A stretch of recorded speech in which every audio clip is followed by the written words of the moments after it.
India is making a big push to boost employment with a $24 billion jobs plan. The money will be spent over 5 years and is expected to benefit nearly 14 million job seekers. New initiatives were announced in the recently unveiled budget, a move analysts say is aimed at opening up more opportunities for young people. Ishan Garg finds out how they are being received by employers and employees. Churning out these metal bowls is labor-intensive work, one that requires Mateen Mishra's steel utensils factory to employ close to 50 workers pulling 10-hour-a-day shifts.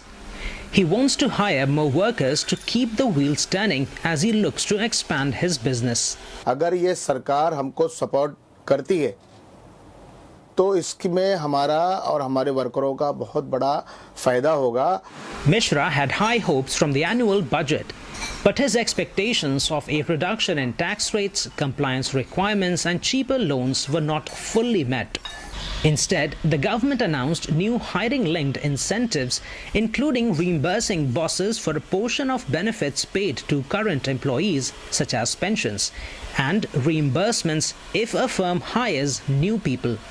Mishra expects the incentives to reduce his labor cost by 20 to 30% in the short term, but he's unsure how he will be able to sustain an expanded workforce in the long run, especially as many employers like him spend hundreds of dollars every year upskilling and retaining workers, and in small, low-margin businesses, these costs can make or break a firm. तो उनका जो हम वेतन देते हैं, जो हम salary देते हैं, उससे उनका पालन पोषण नहीं हो पा रहा है. इसके लिए हमको दिन पे दिन सैलरी उनको बढ़ाना पड़ती है. हर साल सैलरी कुछ ना कुछ प्लस करना पड़ती है, बराबर है. पर वो कब तक करेंगे?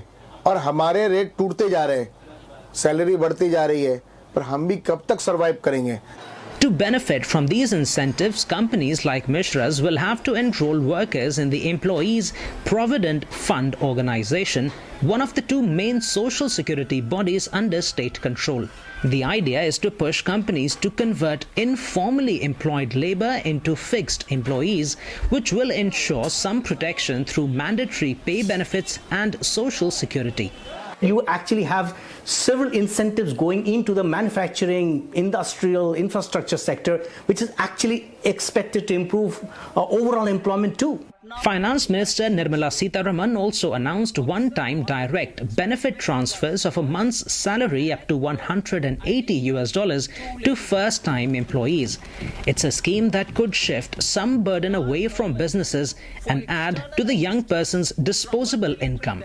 The question whether these new schemes will actually generate new jobs remains unanswered. Experts say that it's a long-term plan that will take months, if not years, to produce results. The government says that these schemes will eventually benefit 29 million potential employees. But for those currently looking for work, the right opportunities are tough to come by. Job तो काफ़ी हैं, पर लोगों को मिल नहीं रही अपने हिसाब से जैसा वो चाहते हैं, और कुछ लोगों के लिए नहीं भी है. अगर आप फ्रेशर्स के जॉब के लिए जाते हो या फिर इंटर्नशिप के लिए भी जाते हो, तो वो लोग पहले से ऐसे बंदे को खोजते हैं जो पहले से कहीं कंपनी में काम कर चुका है या फिर जिसके पास बहुत सारे अच्छा नॉलेज है या फिर बहुत अच्छा जगह से आया हुआ है, लेकिन ऐसा अमूमन होता नहीं है. The government's internship plan is aimed at solving that problem. It wants to rope in India's 500 biggest companies to provide internships to 10 million youths. A portion of the interns' salaries will be paid back to participating firms, while the remainder may be eligible for tax benefits. Experts believe this is a crucial step towards creating a highly skilled talent pool. Government needed to actually implement something which actually boosts employment and boosts the employability for the freshers. For that, this entire incentives for hiring interns so that people can actually create their own talent supply chain, reduces the cost of hiring for employers, I think is a great initiative. As with the employment incentives, it's still an open question how many of these internships will eventually convert into full-time jobs. Government officials say they've done their bit by offering fiscal support to companies. It's now up to employers to step up and drive India's job growth. Ishan Garg, CNA, New Delhi.